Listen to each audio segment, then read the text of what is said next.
Hi, I'm Lisa. I'm in the Jam Relish Kitchen here at Kitchen Kettle Village. This is the heart of the village. This is where it all started in 1954 with a handful of recipes for jams and jellies.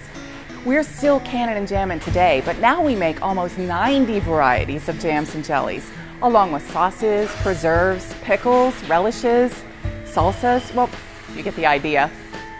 I bet you'll find a flavor from maybe our best-selling pepper jam to our new pineapple salsa, something that you love.